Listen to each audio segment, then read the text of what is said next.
Hello, everyone. Welcome to Rule Classroom Live. I'm Albert Liu, here with new interviews with you every week with experts such as Rick Rule, Joe Mazumdar, Adrian Day, Joel Littman. I'm glad you could join us today because today I have a very special guest, and that is my old friend, Doug Casey from Casey Research, formerly, but now from the International Man, which is actually a blast from the past. Doug, it's good to see you. How are you doing?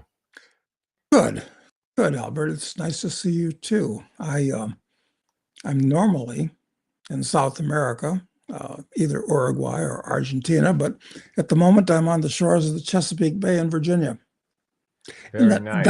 in the dying days of summer.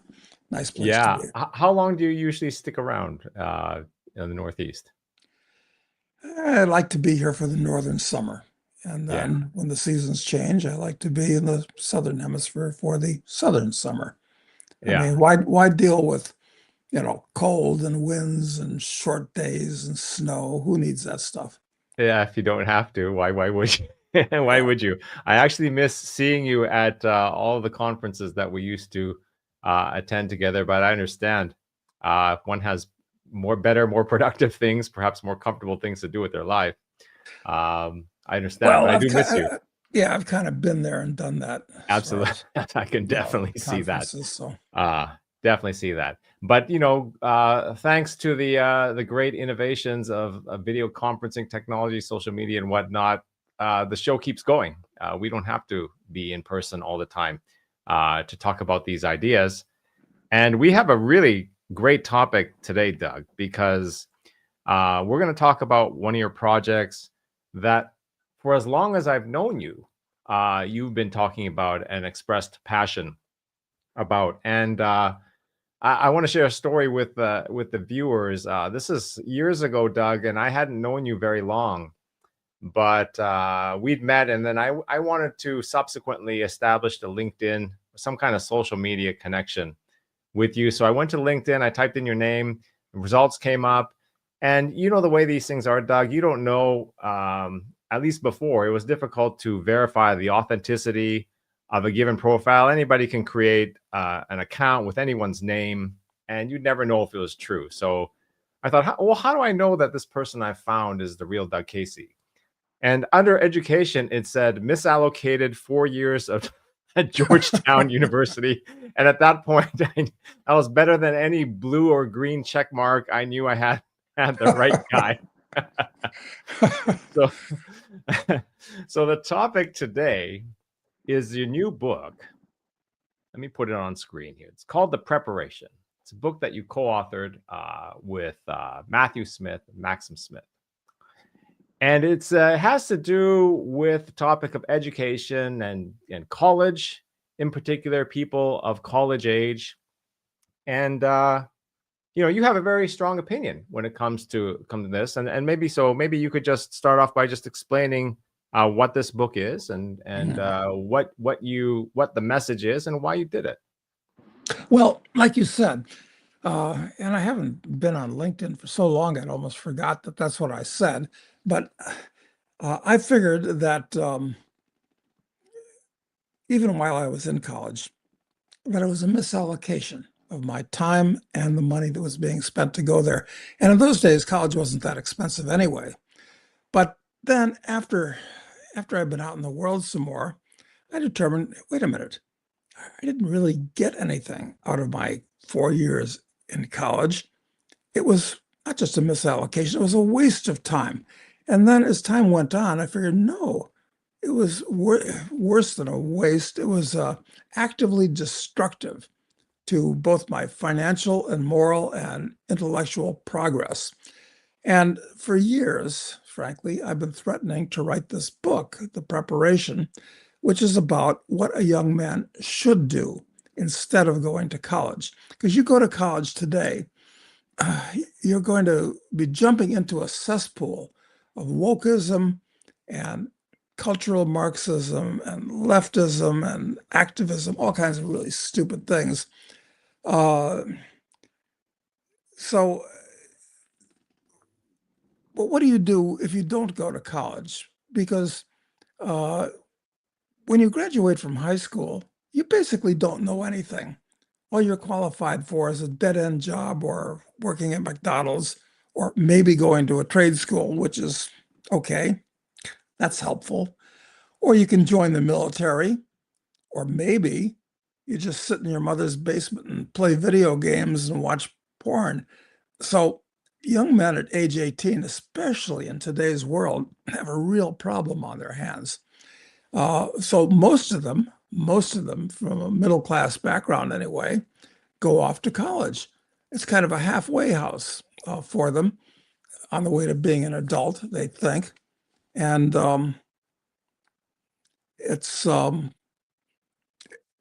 it's a big mistake. These are the four most important years, I would say, of most young men's lives, and they waste it hanging around and drinking beer and chasing girls. And okay, it's fun to do all those things. That's great, but you can have a lot more fun and gain a lot more for it. And what we're trying to do in this book, The Preparation, is show that during those 4 years, you can actually transform yourself into a Renaissance man and have a leg up on life instead of like everybody that goes to college being behind the eight ball with tens of thousands, 100,000 or more of debt, plus the money that your parents have spent to help you along, and getting bad habits and not learning anything that's useful. So that's what the preparation is about. It's about learning everything that you should learn, but probably don't, from getting a Bachelor of Arts degree, as well as a Bachelor of Science degree, which is to say biology, chemistry, physics, and so forth, plus an MBA. We think we can take all of those things into the 4 years, in addition to actually going out in the world and learning real how to do it skills that make you valuable. So that's it in a nutshell, I guess, Albert. So, I'm really interested in this topic. I had, I wouldn't say the same experience as you, but I saw what was going on. I went to school, a little bit later than you did, and now I have a child that's nearing that age. So I'm intensely focused on this myself too. And so for that reason, we've actually divided this program into two. So this is part one with Doug Casey. And then next week, I'm going to have your co-authors, Matthew and Maxim, on to talk about the nuts and bolts. And the reason I did it that way is because I wanted a chance to talk to you about big picture stuff and the reasons and whatnot, without getting into all the details, of which there are many in this book, including an extensive reading list and projects and whatnot, and the personal anecdotes of Matthew's son, who's actually proceeded to like sort of engage in this program. But for Doug, I want to talk to you about this. Now, you specifically make a point of carving out STEM as like a little exclusion from this prescription. Can you talk about why? Yeah. If you're going to go to college, it does serve a useful purpose for certain things. If you take STEM courses, science, technology, engineering, math, college can be helpful. Lab courses. Nobody's got a lab in their house. Law courses, medical courses. I mean, these are formal disciplines that are harder to learn on your own. And STEM, of course, the trouble with even taking STEM, which is the very few kids take that today. I think only like 10 or 15% of college students take STEM. Most of them take basically soft courses like English literature or philosophy or sociology or, God forbid, gender studies. But so for the people that do take STEM, yeah, college can serve a useful purpose, but you're still getting a one-sided application, even education, taking STEM, because there's a a lot that you should be learning and doing that you're not, becoming over specialized as a STEM guy. But that's the most valuable part of college for those that do take it, I think. Yeah, I remember there was an economist named Walter Williams Yeah, sure. out of George Mason. Yep. And I remember in the 90s, he once said, because it's not like people weren't studying STEM, it's that Americans had given up on studying STEM. And he said, if you go to a typical science course in one of these fine universities we have in Boston or Cambridge or whatever, you're going to find like 9 out of 10 people are like not from this country. I don't know if it was exactly 90%, but it was something like that. And then he says, well, where are they? They're studying government and sociology and psychology and all gender studies and all the things you say, which have become, I would agree with you, Doug, a liability. And I agree in reading. I haven't finished the book, Doug, but I've gotten a fair bit into it. I have to say, I pretty much agree with everything you guys are laying out here. But there's one thing, there's maybe two things that I'll say, and you actually acknowledge one of them, is that this is a different time. You went to school in 1968. That's when I graduated. Yeah. Yeah, that was a different time, and you went to a very good school. I don't know if people know this, but Bill Clinton was one of your classmates. Not that you would necessarily brag about that, but this is where the people who were going places went at the time. Yeah, it was one of them, right? Yeah, and I think that your book is much more valuable now than it would have been back then, because of something that came out, and actually a joke that Chris Rock made at one point. You know Chris Rock, I'm sure. Yeah, sure. Yeah, big fan of Chris Rock. He has this thing with Will Smith and his wife now, but long before that, there was a little bit of a controversy in that Will Smith's wife was boycotting the Oscars. And I don't know what the reason was, but I think it had something to do with inclusivity or something like that. Anyway, she was making a public campaign to boycott the Oscars. Chris Rock happened to be emceeing the Oscars that year. And he went on stage and he said, look, Ms. Smith boycotting the Oscars is like me boycotting Rihanna's panties. He says, I wasn't invited. So back in 1968, most people weren't invited to go to schools like Georgetown, and this whole topic would be moot, actually. But something between then and now has changed, and society has this idea that every single person has to go to college. Isn't that the big problem? It's become a big racket now. Yeah. The experience has become very degraded, and everybody look, things that everybody has and things that everybody does are generally not worth doing and having because they're too easy. And I'm a believer. Inclusion is supposed to be what we're supposed to have today. No, I don't believe in that. I think that things that are exclusive are better, that keep out the riffraff. And I'm not talking about people that come from maybe a lower middle class background. That's not what I'm talking about. I'm talking about the intellectual riffraff that wants something for nothing and think that college is like a magic certificate that will put them on the gravy train for the rest of their lives. And in the past, if you got a college degree, it showed that you at least had the discipline to go to the classes and pass the tests and jump through the hoops. But today, everybody that goes to college passes their classes. And generally speaking, kids want the degree at the end. They're not interested so much in the knowledge along the way that might be gained. They cram for exams. So that's why, at best, college is a misallocation of your time. You can do much more and much better things than go through a production line, an indoctrination line, which is what everybody's doing today. So no, a college degree is not worth anything anymore.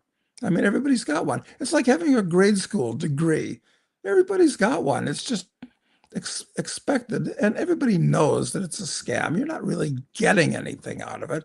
You're just going through the paces, and you're stupid enough to pay a whole bunch of money, which is like an albatross around your neck for many years into the future. It's crazy. Yeah. I think at today's prices and the quality of the education, it's really a slam dunk in your favor, Doug. It's really hard to justify spending that amount of money on the programs that are on offer today. But I want to quibble with one other small point. I understand where you're coming from in terms of carving out, say science and technology and math as perhaps one area where you would want to study. I mean, if someone is, for example, going to operate on my brain, I don't want the self-taught person who's learning on YouTube. I want the best out of Johns Hopkins or Harvard or wherever. But I would argue for the person who is serious about studies in non-science or technology areas, college would have made sense at one point when there were serious people going, and when the institutions were serious about teaching that subject matter, because it's very difficult, I think, human beings to learn any topic on our own. I think a certain amount of I guess self-analysis is important, but there's a tradition of the seminars, like, you know what I mean? That you need other people to learn. That's how we best learn anyway, in my opinion. I understand. There are advantages to going to school because it's the discipline that makes sure that you actually see that what's on that page, because you're all opening the page together in the textbook. And it's the structure to make sure that you don't skip over something. All that's quite correct. So college can serve a useful purpose for all of those things. But the experience has been degraded. And I would say that, look, one of the problems, even under the best of circumstances, which you just described, is that maybe your professor is not that great.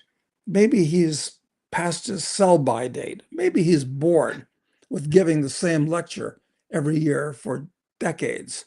As far as the academic part of the preparation, I'm a big believer in the teaching company, for one, because they've gone out of their way to select the best professors in whatever subject, and these professors give a command performance because they're going to earn a royalty on it forever. And it's really good. It's really entertaining. And unlike a lecture that you have in a lecture hall in a college, it's in the ether. The professor says something, if your mind wanders or if you cut the class, you're not going to hear it. But it's better to have a superb command performance that you can listen to several times to get the material down. So this is actually a better way. Now, it takes some self-discipline on the part of the student, but if the classes are that well taught, and they are, they're entertaining. Learning is fun. It's mind-opening. So your objection is quite correct, Albert, and I agree with it. But I think that in today's world, where all of the information of human experience is basically available on your computer, presented in an entertaining form, it obviates a lot of that objection you just made, I think. Yeah, I agree. I don't use that particular teaching platform, but I'm absolutely going to look into it now. But I agree with you, and I think one of the things that young people face is this dilemma between attending for knowledge and attending for credentials. I remember years ago, Peter Schiff was doing a podcast once, and he went to UC Berkeley, and I think he studied economics, and he acquired a skill of like basically telling the professors what they wanted to hear, and then immediately unlearning it, which is just a tremendous waste of time, right? But he said, look, if I really wanted to learn economics, I wouldn't have gone to a place like UC Berkeley. It was all about the credential. And actually, even Murray Rothbard, I remember in a Q&A or in a lecture, someone asked him, where should I go to school? And this would have been, I don't know, probably in the 70s or 80s or something like that. And even he said, go for the credential. Don't expect to learn everything you need to know, but if you're going to go for the credential. I think it's a tough decision. Once you're in middle age or you're established in a career, or if you're retired, you can, I mean, it's a no-brainer. You go for the knowledge, right? And credentials are meaningless at that point. I think young people have a harder time. Well, look, going for a credential directs you the wrong way. It's it rubs me the wrong way, certainly, to have to get a credential. What to prove to yourself or that you did it, or to prove to other people? Because the fact of the matter is, in my experience, nobody looks at your degree or cares about your degree.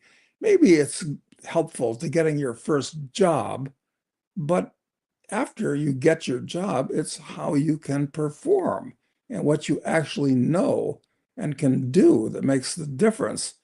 So, especially in today's world where artificial intelligence is literally changing everything. I mean, what's going on with AI right now is as big as the Industrial Revolution itself of over 200 years ago.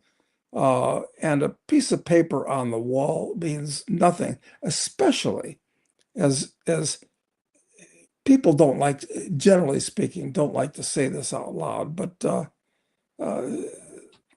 college and its degrees have become degraded and they don't mean anything. Look, I've been riding this hobby horse for a long time, Albert. Uh, when I first got lucky in the business world with my second book, Crisis Investing, which was a big bestseller in 1980, Phil Donahue, who was huge in those days, he was the Oprah of his day, had me on his show.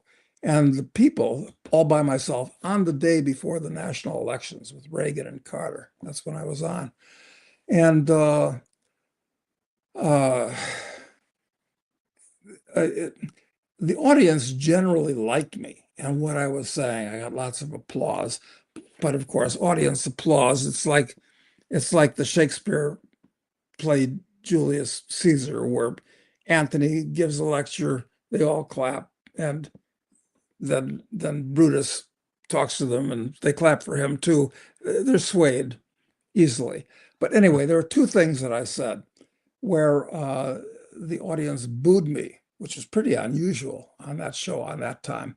One, where I got as far as giving them 4 of the 5 reasons why I wasn't voting the next day in the election.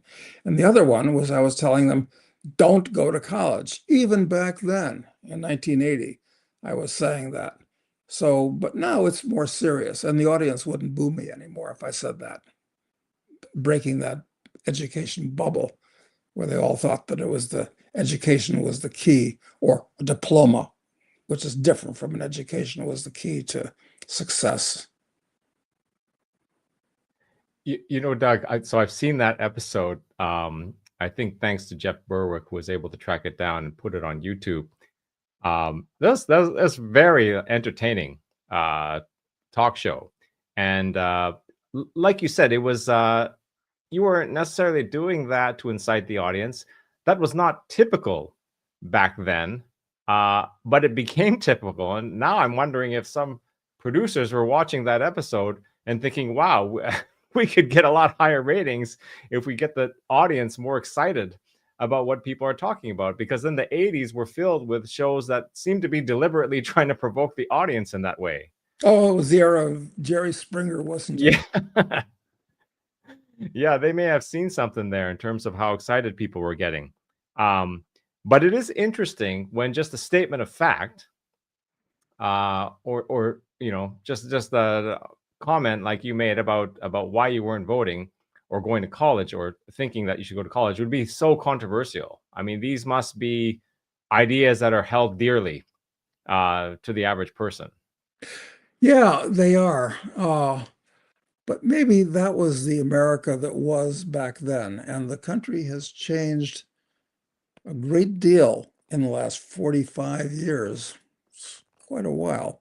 It's actually not the same country that it was back then. And it's changing even more radically now, today. And not for the better. I think the country is fraying around the edges. And one of the reasons why a young man should follow the path we lay out here in the preparation is that we don't really have any idea what the world is going to be like 5 or 10 years from now. And getting a conventional diploma with basically, as 85% of people do, BS subjects, which are not just wrong, but just dead wrong. You're not qualifying yourself to survive in a world which is going to change radically uh, in the years to come because of lots of things, because of artificial intelligence is one. It's going to obviate many, many degrees. And of course, a lot of people think if they get a college education, it's like going to trade school for for intellectual stuff, which is wrong. It's the wrong kind of concept to start with. But I'm still of the opinion, more fervently than ever, that we're going to have a massive, truly massive economic and financial upset in the years to come. And I'm not even talking about what's looking like a civil war of some description here in the US, and possibly World War III, which would be really serious. Uh, and the point that I'm making is that in an unstable world where the US government is manifestly bankrupt, which it is, and falling apart, uh, you can't do conventional things to qualify yourself for life in the future.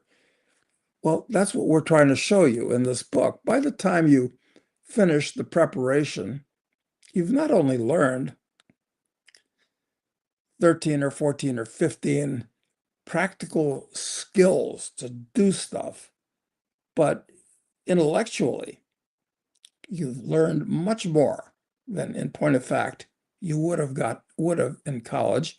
Plus, we're trying to ensure that you pick up a lot of ancillary skills, everything from learning to actually speak a second language, not just take second language courses in college. I mean, I took French for 2 years in high school and 2 years in college. When I got to when I got to France, I couldn't carry on a conversation, but I think we solved that problem. Uh, Learn to do things to allow you to socialize with different groups. Learn to play proper chess. Learn to play proper Go. Learn to play bridge. Learn to play poker. Learn to learn to scuba dive. Learn to fly. And most important, actually, is young men today need a trial by fire. They need a grand adventure. They need a hero's journey. They need something to, uh, historically, in all societies, young men have had to go through uh, something that proves that they're worthy. That doesn't happen today. College doesn't prove that you're worthy of anything except BSing the professors into giving you a passing grade and getting something to hang on the wall so that you can get a job. That's something else that you shouldn't be doing, looking for a job. It's a degrading concept. It puts you at the effect of other people. You want to be at cause of your own life. We're trying to direct people to be entrepreneurs, self-employed, basically. So there's all kinds of bases that we're trying to cover in this book. Doug, there's a couple good quotes in your book. One of them is from Aristotle, and he's talking about the difference between uh, the types of proficiency, so scientific knowledge versus educational acquaintance. Can you talk about those two, and then are we building generalists here? Is that part of the point of the book? Yeah, What is your feeling on that? yeah, it is, frankly. Look, one of the things that I draw to people's attention in a couple of books, actually, uh, speaking to what you just said, uh, Robert Pirsig wrote a book called Zen and the Art of Motorcycle Maintenance. And one of the points that he makes in that book was that an ill-educated, greasy-haired, ignorant motorcycle mechanic, if he wants to be competent as a motorcycle mechanic, will eventually, hopefully, figure out that when he's torquing down a bolt on the motorcycle's head, he has to know a little bit about physics, about metallurgy, because metal, it's steel against aluminum, perhaps, this type of thing. And as he gets interested in learning about something practical like the metallurgy of his bike, he might learn about physics. And he learns about physics, he'll learn about chemistry. And chemistry will lead him to biology and then on to physics, and physics leads him to philosophy. And before we know it, the humble motorcycle mechanic transforms himself into being a Renaissance man. And he's a generalist because he doesn't have the depth of a scientist, deeper and deeper into narrower and narrower areas, but he's got a grasp of a broad array of things so that you know enough to be able to make intelligent judgments on a broad array of things, as opposed to being completely ignorant or just superficially knowledgeable.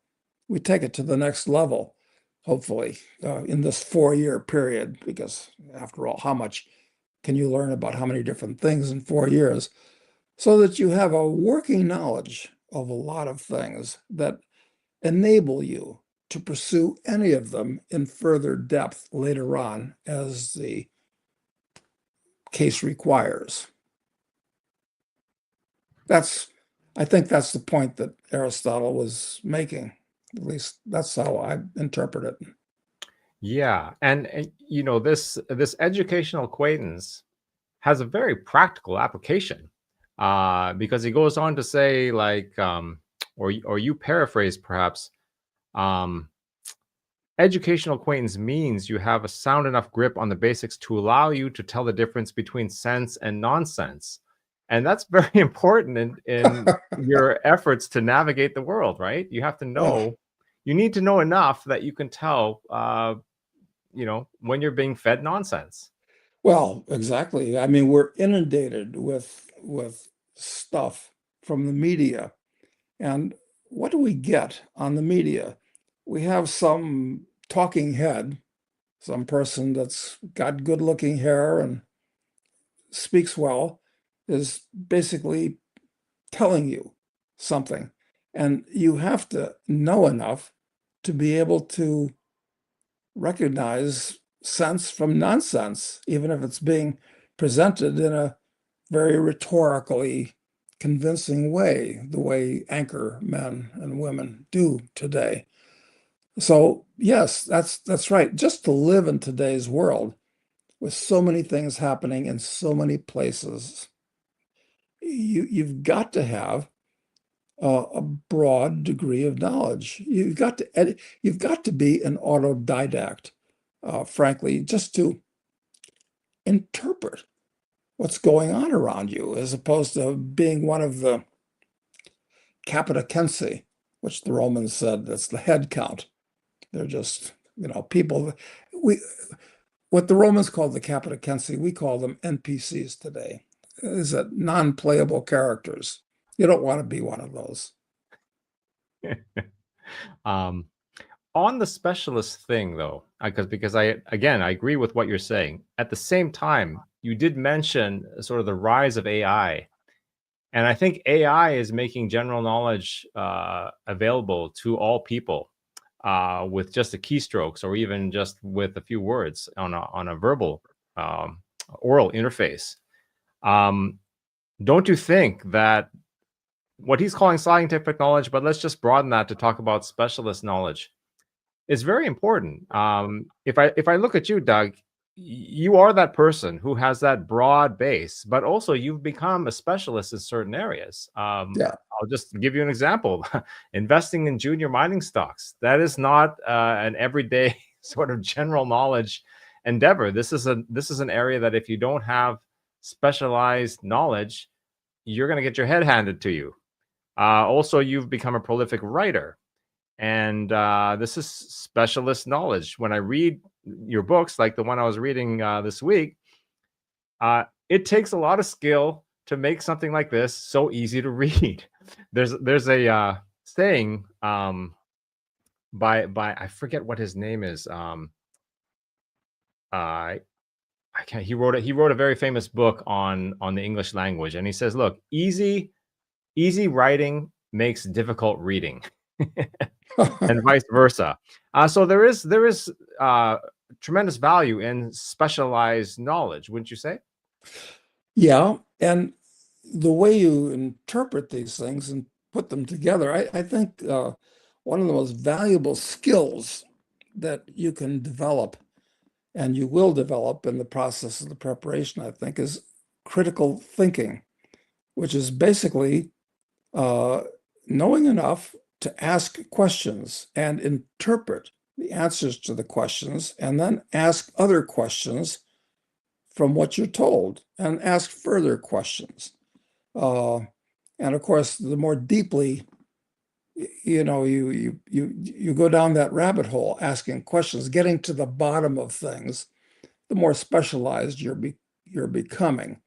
But critical thinking is important. But you can't think critically without some basis of broad knowledge to see how things relate to each other. Uh, and we're trying to solve that problem too. One way that we try to solve the problem of critical thinking is we urge everybody that engages in the preparation to go on Substack and get a public blog where they hold themselves to account and write about what they're doing. That serves several purposes.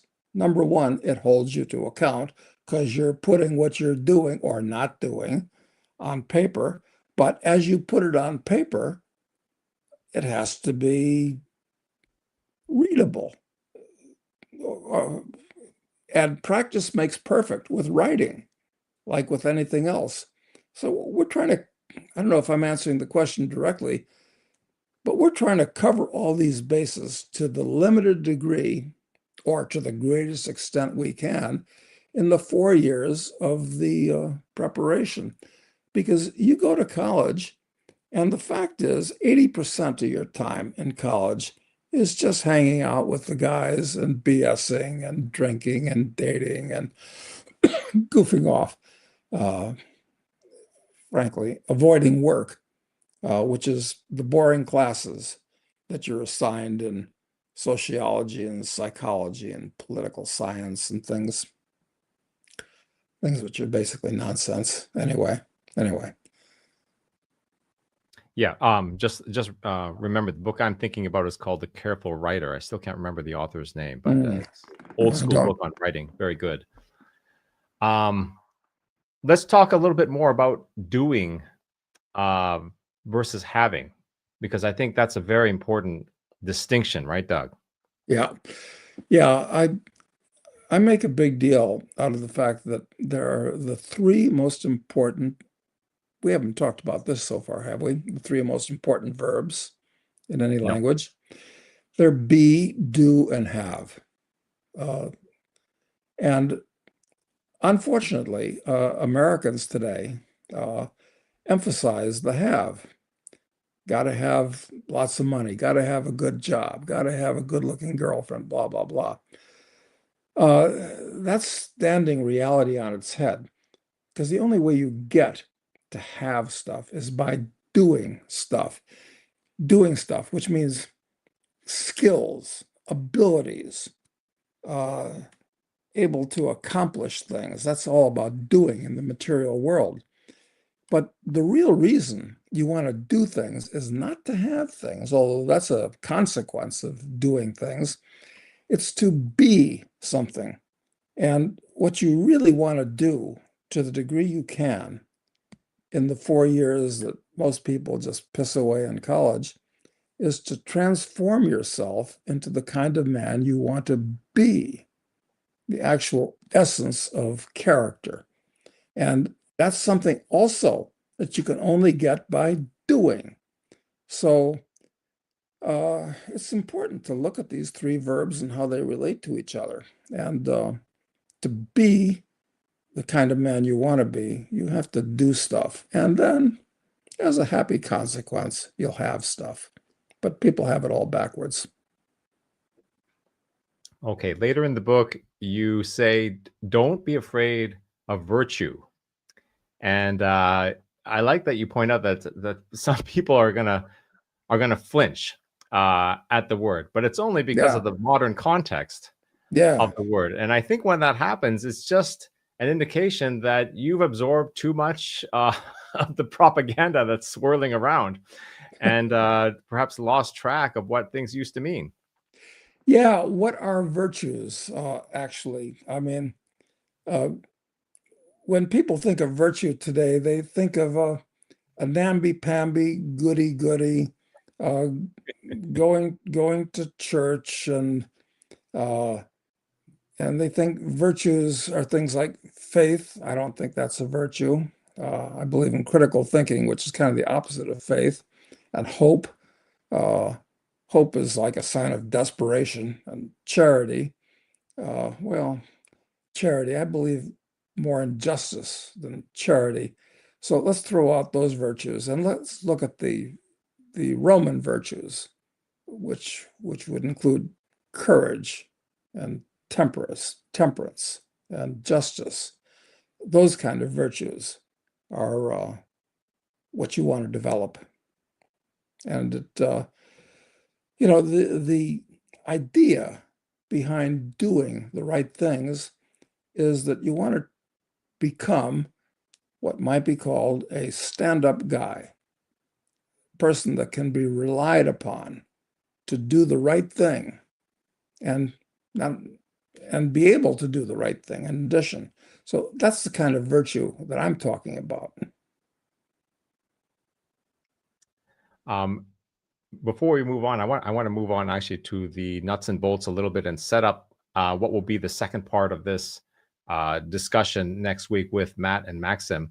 I really enjoyed your the little paragraph you wrote about Zen and the art of motorcycle, because I personally I kind of did this in reverse, Doug.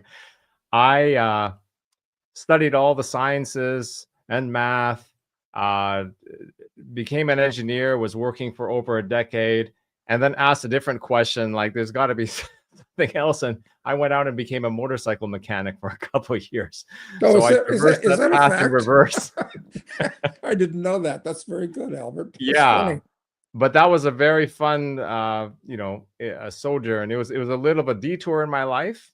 Um, but actually that introduced me more to philosophy than any of my studies had, because that was the missing part, and I think that's what that book sort of was about, was pursuing the missing parts of your consciousness and your education. So that was cool. um, but the last thing I want to talk to you about is how this personally relates to you. I wonder, like, sort of the genesis of embarking on this project, because many of us can see what you see, Doug, in terms of the declining quality, in terms of the tremendous burden, financial burden this puts on students and parents. But not all of us are out writing books about it. So you obviously feel more I guess, strongly about this. And the interesting thing is, yes, you misallocated, according to your own assessment, 4 years, but your life turned out pretty darn good, right? And I wonder if you thought about this, because I know you're into science fiction books and movies. I recall an episode of Star Trek where the captain is given the opportunity to go back in his life and change certain events, given his sort of, mature and moral, ethical convictions at the time as an older man. He goes back and makes some changes to his life in part of a simulation. And then at the end of it, realizes that he didn't become the man that he became. And in Hmm. fact, he despised the person that he had become after making those changes, and said that he would rather die than continuing to live as that person. And I guess there's the point of it was twofold. Obviously, everyone makes mistakes. That's where growth comes from. The other thing is, the episode was called Tapestry. Um, and the message they were trying to send was, if you tug at one thread in the tapestry, you risk sort of unraveling the entire tapestry of your life. Hmm. Yeah. Yeah, that's a very good point. And that's, of course, one of the reasons why I love science fiction. Science fiction is, as a genre, is very, very underrated by the pointy-headed intellectuals that populate the New York Review of Books and things like that. They consider sci-fi kid stuff, but for just the reasons that you pointed out, it's actually great.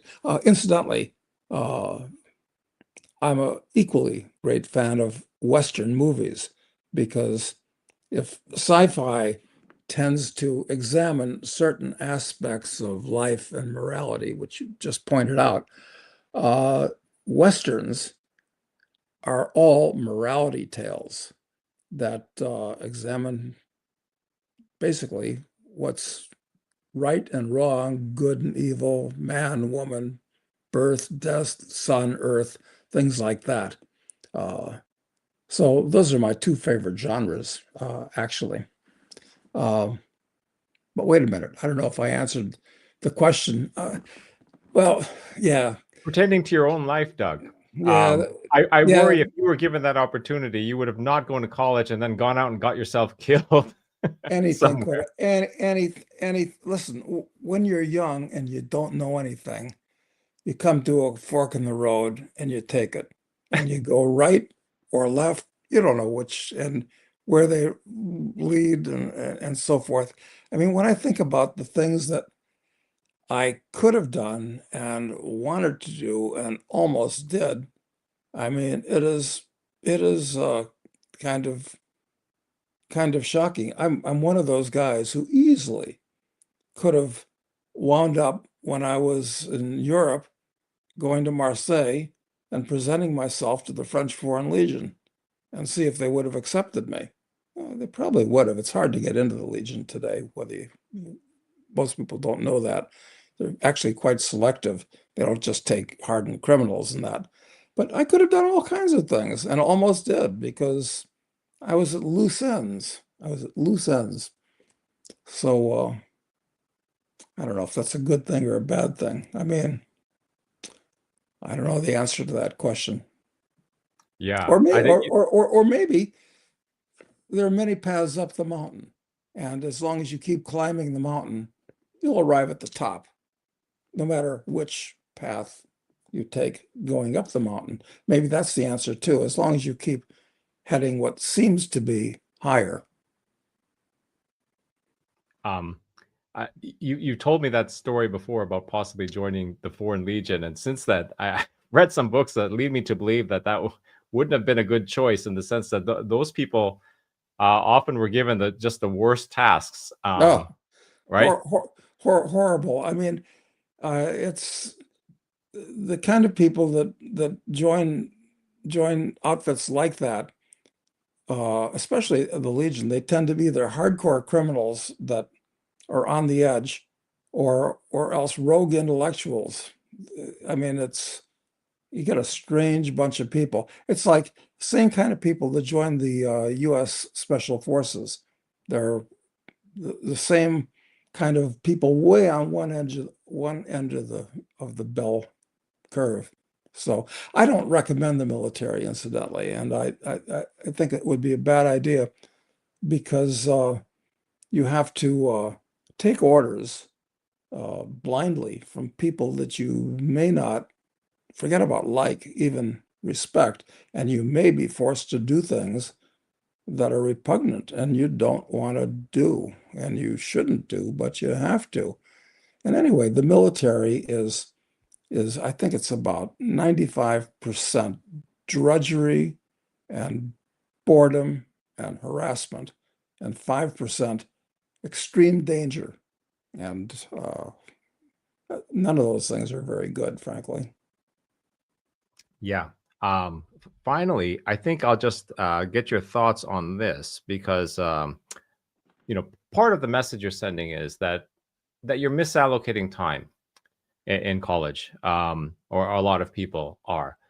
And so when I think of my experience, I mean, I was in the science arena anyway, but there wasn't much like extra time, and whatever extra time there was to go out and, as you say, drink and chase girls and whatnot, I actually really needed because school was hard. But where time, I think, could have been better used was just before that. I think when you're 16 and 17, in high school, unless you're, a serious athlete, those people I saw were very busy in high school, whether they were studying and also training very seriously with a professional coach. The rest of us had plenty of time, and that is when a lot of this stuff can actually be done. Yeah, I'm you're feeling like right. the preparation shouldn't be put off until you're 18. It should start maybe when you're 14 or 15. Certainly, the language could be learned as early as 6 or 7.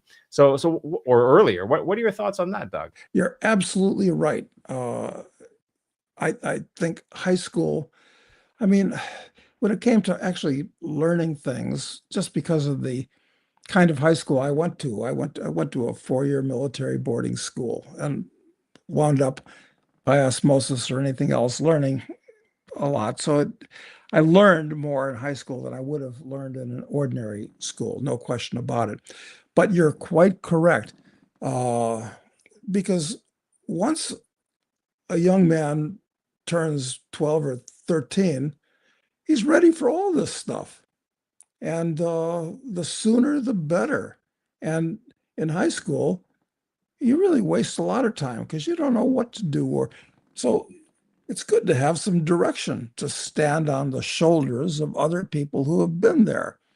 And yeah, listen, this would be better for high school than for college, but that's kind of a bridge too far because by the time you're in college, you can pretty much do what you want. Hey, you're of legal age, you can drink, you can vote, all this type of thing.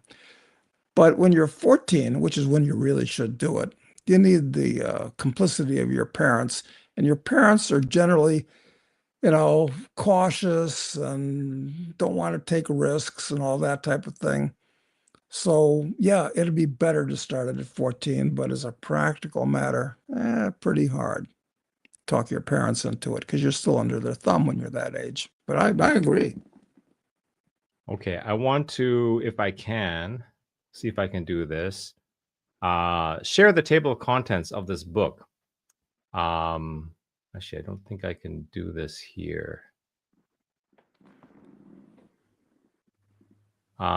If I can do this and have you talk about the chapters, Doug, because there's some very interesting chapters. And then just briefly, because we're running out of time, tell us what you were trying to do in each one. I'll read them. I don't know if we can see this. It's kind of small, but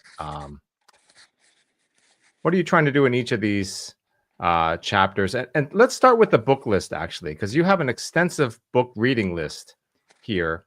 No, it's too extensive. It's so extensive. It's intimidating, and therefore it may be counterproductive. So, I don't think so. I mean, the person will absolutely have to prioritize it. But what was the basis of the list that you came up with?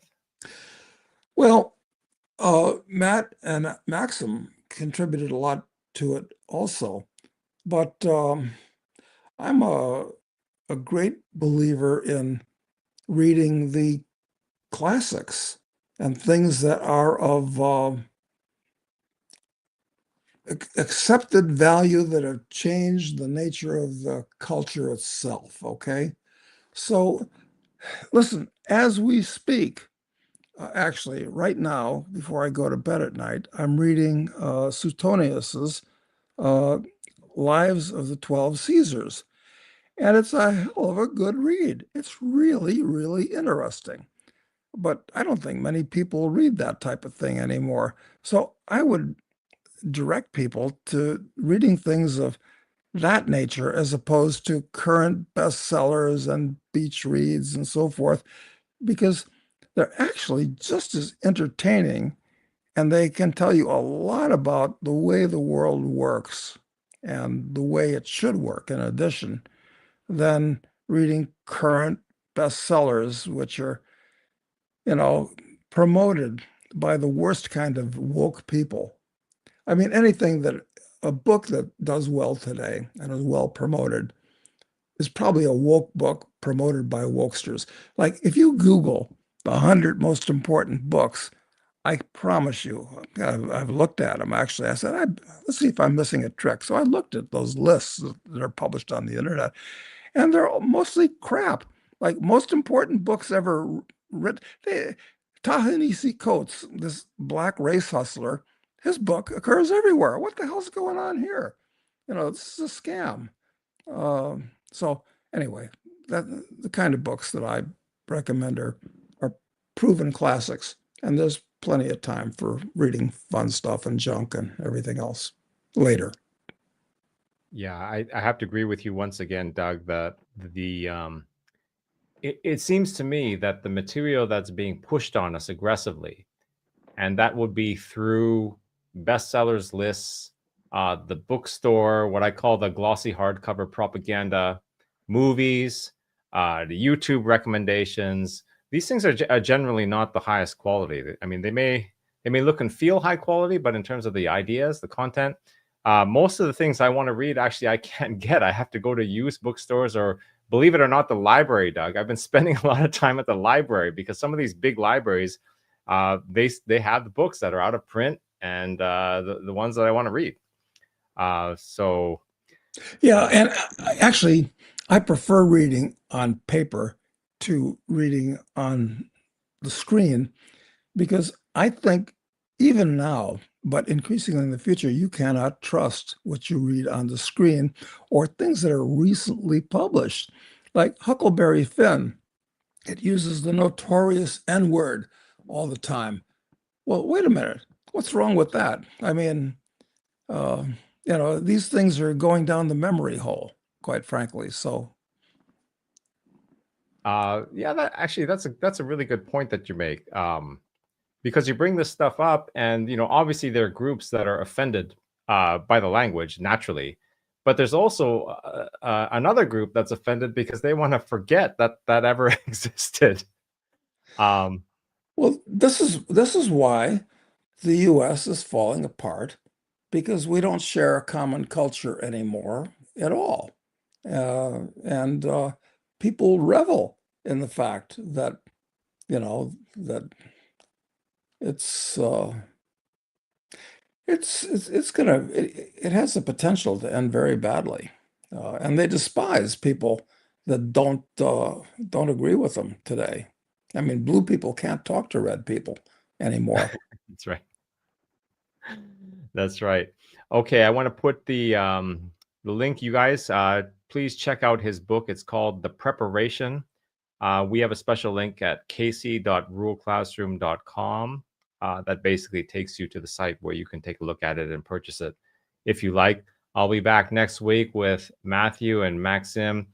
Doug, I want to thank you for spending time with me. It's I've been meaning to have you on for a long time. It's just that everyone's busy and stuff, but I'd love to have you on to talk about just the other stuff that we like to talk about, investments and politics and society, other things. Yeah, we can Back in the talk. classroom, it'd be great.